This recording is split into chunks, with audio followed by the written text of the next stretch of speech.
Bismillahirrahmanirrahim. Alhamdulillahi rabbil alamin. Salatu wassalamu ala asyrafil anbiya'i wal mursalin. Nabiyina Muhammadin wa ala alihi wa sahbihi ajmain. Assalamualaikum warahmatullahi wabarakatuh. At sa sumunod na bahagi, fala uqsimu bisyafaq. Kasi Allah daw, siya ay nanunumpa sa syafaq. Na yung syafaq na ito, malilinaw pa natin, insyaallah. Sunod-sunod ito ng pinanumpaan ni Allah. Wallayli wa mawasak wal kamari idat tasak latarkabun na tabakan ang tabak. So lahat ng ito ay nanumpa si Allah subhanahu wa ta'ala dito. So yung sabi dito, Ruya an Ali bin Abbas wa Ubada bin As-Samit wa Abi Huraira wa Shaddad bin Aus. Iniulat nila na ang syafaq daw al-bayad ay yung kumbaga yung bagay na maputi. Fasyafaqu huwa humratul ufuq imma qabla tulu'i syamsi kama qalahu Mujahid wa imma ba'da gurubiha kama huwa ma'rufun inda ahli luga. So yung syafaq, yung tinutukoy dito either sunrise o sunset. So bagaman literal na kahulugan bayad, pagiging puti, kasi doon naglalaban pa yung naglalaban pa yung liwanag, yung liwanag ng araw at yung kadiliman ng gabi. Naghahati pa sila, kumbaga. So yun yung panahon na ng syafaq na tinutukoy dito. Yung pagkakaroon ng pula sa horizon, sa ufuk.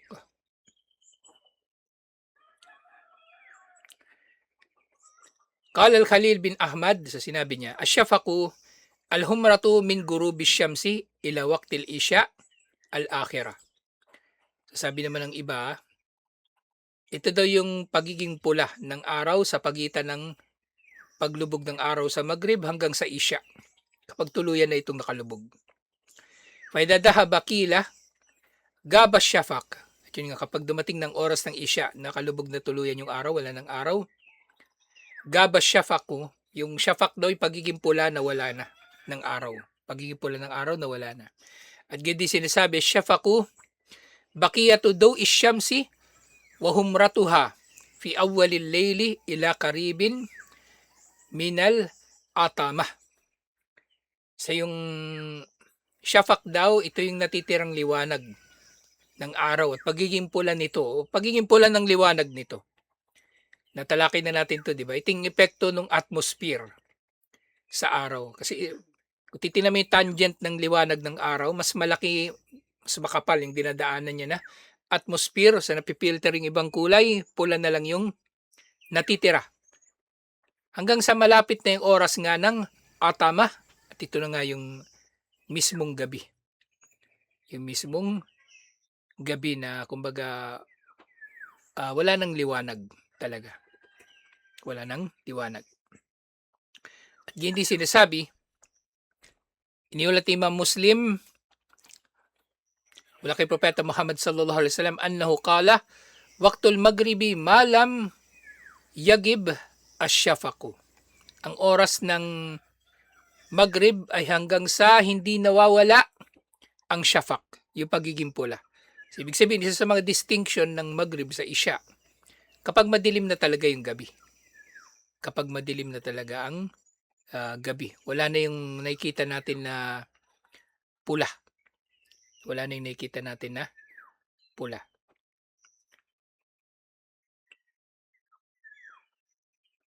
So, ibig sabihin, hanggat merong pula na yon, oras pa rin yun ng maghrib. Oras pa rin yun ng maghrib. Fafi hada kulluhu dalilun ala anna syafaqa huwa kama qalahu al-Jauhari wal Khalil.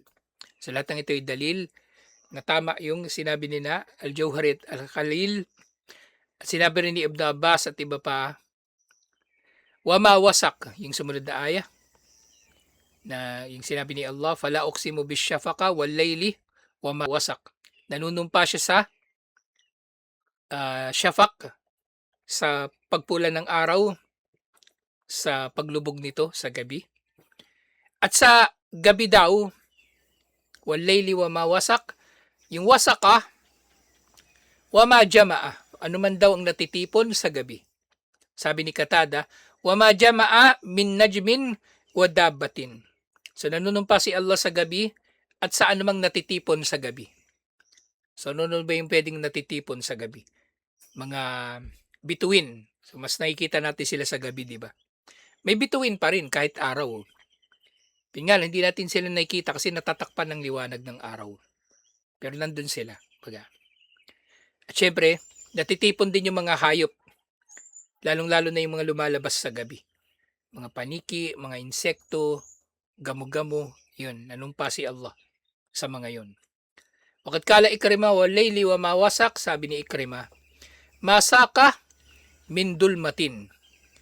So ano man daw bagay, sabi ni Ikrima, ano man daw bagay na kumbaga natipon sa kadiliman. Kapag dumidilim na, kumbaga nagtitipon sila. Nagtitipon sila. Na maaring mangangahulugan din na natitipon na umuuwi o nag-uuwian. Not necessarily lumalabas lang. Natitipon sila para umuwi. So ganun 'di ba minsan yung mga ibon, natitipon sila para sabay-sabay na uuwi. Yung mga paniki, natitipon sila para sabay-sabay din na lalabas. Maraming ganyan dito sa Pilipinas. May mga bat cave Meron yung mga malalaking bat cave dito sa Pilipinas. Doon sa San Miguel, Bulacan. Doon sa may kampo ng Scout Ranger. Ang ganda doon sa San Miguel. Meron doon paniki. Basta pagkano na, magmamagrib na. Lalabas yun sila sabay-sabay. Matatakpan nila yung langit Magdidilim. Literal na magdidilim talaga. Tapos doon sa Samal Island din sa may Davao City. Meron din doon mga bat cave. Marami. Pag naglabasan yun, milyon. Tapos kapag umaga, magliliwanag na, ganun din, uuwi sila sabay-sabay. Sabay-sabay din silang uuwi. Yun nga. Idha kana laylu, dahaba kullu shay'in ila ma'wahu. Yung nga, ano man daw yung natipon sa kadiliman, na kapag gabi na, umuuwi sila sa kanilang mga tirahan. At yung sinabi ni Allah, wal kamari idat tasaka. Nanunumpa siya sa buwan kapag ito ay ittasaka. So sabi ni Ibn Abbas, ittasaka ibig sabihin idajtama'a. Kapag ito daw ay natipon, wastawa. Kapag ito daw ay kumbaga naging kompleto. Na nakikita ng buo yung buwan. Katulad din nung sinabi ni Katada. Ni Hasan pala. Sinabi ni Al-Hasan, idajtama'a idam tala'a. Wakala Katada idastadara. So lahat ito pare-pareho ng kahulugan. Wama nakalamihim annahu idha takamala nuruhu wa abdara. Ja'ala mukabilan lilaylin wama wasaka. So kapag daw yung buwan na buo, at kailan ba nagiging buo yung buwan?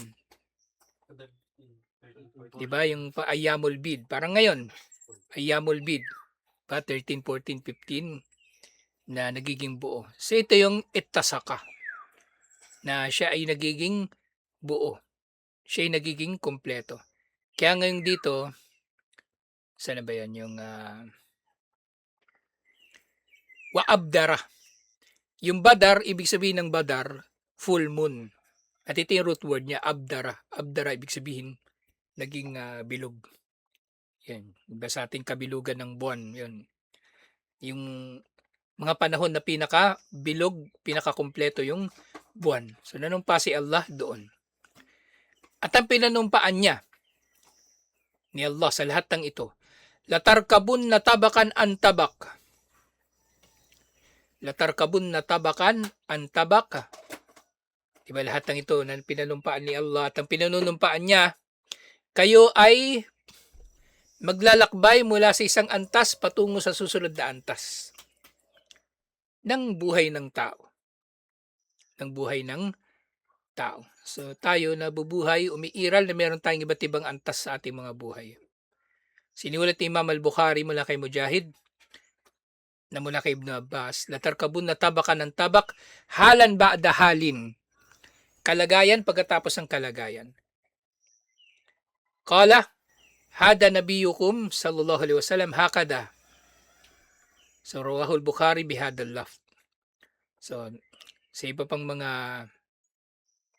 ah, ulat, binababanggit yung yung ganito ang sinabi daw ni Propeta Muhammad sallallahu alaihi wasallam. Iba't ibang antas ng tao.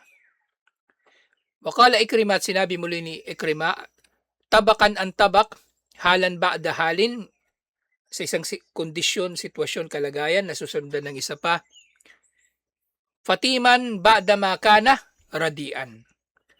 So kabilang do sa mga antas daw ng tao na siya daw ay, kumbaga, dati siyang dumidede, di ba? Tapos pagkatapos ito, siya ay kumakain na ng kanin o pagkain. Pagkatapos siyang dumidede lang. Kasi yung bata, 6 months o mas bata pa, hindi pa yung pwedeng pakainin ng pagkain. Hindi pa yung pwede pakainin ng pagkain. Kaya nga yung yung doon sa Omar series, di ba? Yung merong nanay, umiyak yung baby. So, tinanong ni Omar nung gabi, ano ba yung bata, ba't umiiyak? Nahayaan mo lang umiyak. Sabi niya, ano daw, hindi niya kasi pinapadede, nagugutom, pinipilit niyang kumain. Ba't pinipilit mong kumain? Diba? Sabi ni Omar. Kasi si Omar, sabi ng babae, hindi siya magbibigay ng ayuda para sa dumidede pa na baby. Kaya yung pinipilit niyang kumain. Kaya mula noon, binago niya yung sistema ng ayuda. Pati baby na hindi pa kumakain, kasama na sa ayuda. So, uso na yung ayuda noon. Pero yun nga, naintindihan natin yung ayuda nung panahon ni Propeta Muhammad sallallahu alaihi wasallam tsaka ng mga sahaba eh. Kasi wala namang trabaho talaga nun. Mahirap makahanap ng trabaho. Wala ka namang tataniman dun. Si disyerto, buhangin. Pero ngayon, yung lumabas na naman issue issue na naman yung 4-piece. Kasi 'di ba yung bill ng kuryente, hindi ko pa nakikita yung bill natin ng kuryente ngayon eh. Pero malamang tumaas. Kasi tumaas yung bill ng kuryente. Yung sinisilip ng mga taong unang-una. Yung lifeline na dagdag singil doon sa kuryente natin, sa bill ng kuryente. Para panustos doon sa mga tao na mabababa yung konsumo. Kasi kung 50 kilowatt hour ka lang mas mababa yung konsumo mo, pwede ka nang magkaroon ng subsidy sa gobyerno. Kasi kapag gano'n lang ang konsumo mo, ibig sabihin, mahirap ka lang. Mahirap ka at wala kang gamit sa bahay. Maring ilaw lang gamit mo, ventilador, paminsan-minsan. Yun. Meron lifeline rate na tinatawag. Kasi galit na galit naman yung lalo na yung tumaas yung bill. Sabi nila, bayad sila ng bayad ng kuryente para sa mga mga pulubi o mga patay gutom, mga hindi masakit na yung sinasabi ng iba eh. Pero nabasa ko yung post kahapon ni Antonio Contreras. Professor sa Lasal. Din siya eh. Columnist siya sa Inquirer yata yun o ano. So lagi ko binabasa yung mga post niya eh. So sabi niya makatarungan naman talaga yung lifeline. Yung lifeline kasi may mga naman talaga nakikinabang kahit 4-piece eh. Yung 4-piece may silbi. Parang kahapon nabasa ko pinost yung isa pang prof si Ian Alfonso. Historian yun eh. Pinost niya yung bata, anak siya ng 4-piece na member. Ibig sabihin napag-aral siya gamit yung pera ng 4-piece. Tapos nag-top 1 pa siya sa licensure exam ng pharmacy yata. Ibig sabihin may silbi yung 4-piece. May silbi. Ang masama niyan, sabi nga ni Prof. Antonio Contreras, nasisilip ng tao yung mga lifeline, yung mga system loss, mga ninakaw. Pero ang nagpataas talaga ng kuryente, yung singil. Mahal talaga ang kuryente sa Pilipinas. Kung iahambing sa ibang mga bansa. Mas mahal pa ang kuryente natin kaysa Singapore eh. Pero mo yan. Kaya yung mga namumuhunan tuloy sa atin, hindi sila masaya na magtatayo dito ng factory kasi mahal magnegosyo sa Pilipinas eh. Kuryente, mahal. Tapos yung produkto mo, ang hirap ibiyahe papuntang airport, papuntang pier para i-export. Kasi ngayon ang maraming mga factory nasa Laguna. Laguna, meron sa Bataan. Tapos dadalhin mo ng pier, itatrack mo, wala. Maiipit ka sa traffic. So okay yung ayuda nung panahon nila. Pero ngayon kasi hindi ayuda yung kailangan ng tao, kailangan i-improve ng Pilipinas yung pagka-Pilipino niya. Hindi puro ayuda lang. Ayusin yung kalsada, ayusin yung kuryente, yung dapat ayusin. So yung tao nga dumadaan sa iba-ibang antas. So dati dumidede siya tapos kumakain na. O shaykan ba'da makana syaban. At tatanda siya. Magiging matanda matapos na siya ay naging bata. At sinabi ni Al-Hasan al-Basri, tabakan ng tabak yakulu, halan ba'da halin, rukaan ba'da shiddatin. So yung halan ba'da halin na ito, yung pagiging panatag, yung kadalian matapos ang paghihirap. So yun din yung kahulugan nito. Not necessarily yung pagbabago ng kanyang kalagayan, depende sa kanyang edad.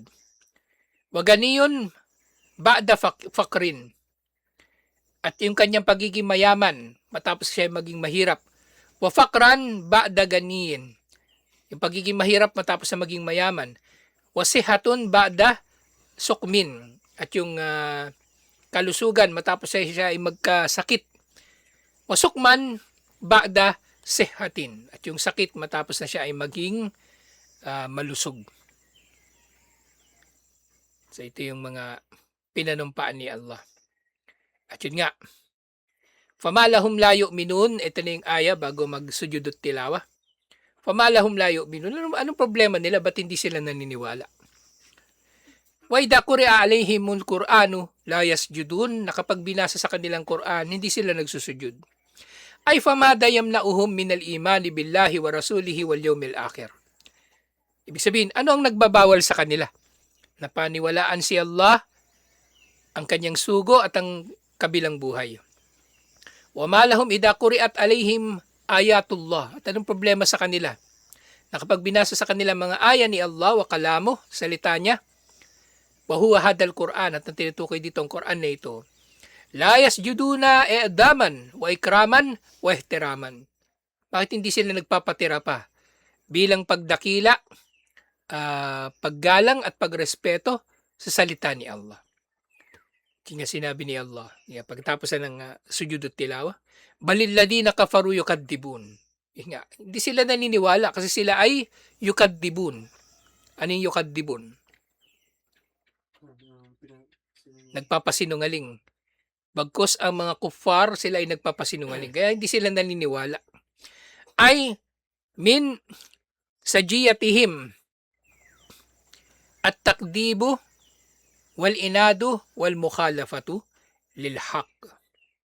So kabilang daw doon sa ugali ng mga kuffar, yung kanilang pagtanggi, katigasan ng ulo at pagtaliwas sa katotohanan. At yung sumunod na aya, sinabi ni Allah, wallahu a'lamu bima yu'un. Na si Allah ang nakababatid sa anumang tinitipon nila. Yung tinitipon nila, tinutukoy dito, yaktumuna fi sadurihim. Anumang inililihim nila sa kanilang mga puso. At yun nga, yung mga kuffar, yung mga munafik, anumang lumalabas mula sa kanilang mga dila o kilos, nakawalang pananampalataya, mas matindi pa doon ang anumang nilalaman ng kanilang puso. Fabashirhum biadabin alim. Kaya bigyan mo sila ng balita ng parusang aning alim. Masakit. Ay faakbirhum ya Muhammad bi anna Allah azza wa jalla qad a'adda lahum adaban alima. Sabihin mo Muhammad sallallahu alaihi wasallam, inihanda na ni Allah para sa kanila ang parusang masakit. At ito na yung panghuling aya. Matatapos na natin ngayon to, itong sura na ito. Illal ladina amanu wa amilus solihat. Katulad dito ng dulo ng hindi naman dulo ng surat 13, di ba? Illal ladina amanu wa amilus solihati falahum ajrun ghayru mamnun. Pero ito walang fa. lahum ajrun ghayru mamnun. Liban na lang sa nananampalataya at gumawa ng mabuti. Hada istithnaun munkatiun ya'ni lakinnal ladhina amanu ay bikulubihim wa amilus salihat ay bijawarihim. So lahat ng tao daw ay ganun, nagpapasinungaling. Liban na lang sa nanampalataya at gumawa ng mabuti. So exempted sila sa mga tao na ito, hindi sila kabilang. Sila mga nanampalataya sa pamagitan ng kanilang mga puso at gumawa ng mabuti sa pamagitan ng kanilang mga katawan. Na para sa kanila, lahum ajrun ay fi daril akhirah. Para sa kanilang gantimpala sa kabilang buhay, gayru mamnun. Gayru mamnun, ng gayru mamnun, gayra mankus. Na walang bawas. Kompleto. Na ibibigay sa kanila ang gantimpala ni Allah. Walang bawas. At syempre sa iba pang kahulugan nito, gayra mankus, sabi ni Mujahid at Ad-Dahak, gayra mahsub. Hindi natutuusin ni Allah. Basta ibibigay niya na lang yung gantimpala. Wahasilu kaulihima annahu gayra maktu. At gayon din, magiging kahulugan ng sinabi nila na ito raw ay walang putol. Tuloy-tuloy na gantimpala ni Allah. Katulad sinabi ni Allah, ataan gayra majdud. Katulad sinabi ni Allah doon sa isa pang ayah na ito, si Allah daw ay bibiyayaan niya, gagantimpalaan niya mga mananampalataya at gumawa ng mabuti ng gantimpala na walang wakas at walang pagkakabawas dito. Hindi ito nauubos. Hindi nauubos. At sinabi ni As-Suddi, gayra mamnun. Yan nga. Palahum ajrun gayru mamnun dun sa Suratul Tin, at dito naman lahum ajrun gayru mamnun. Sa dulo ng sa dulo ng inshikak, itong illal ladina amanu wa amilus solihati lahum ajrun gayru mamnun. Pero doon sa Suratul Tin, nasa pangatlo yata siya sa dulo, lahum ajrun gayru mamnun. Yan nga, gayra mamnun, ibig sabihin gayra mankus, hindi mababawasan. At ito na ang dulo, alhamdulillah, ng Suratul Inshikak. Yung sunod na matatalakay na natin ang Suratul Buruj. Insyaallah. Assalamualaikum warahmatullahi wabarakatuh.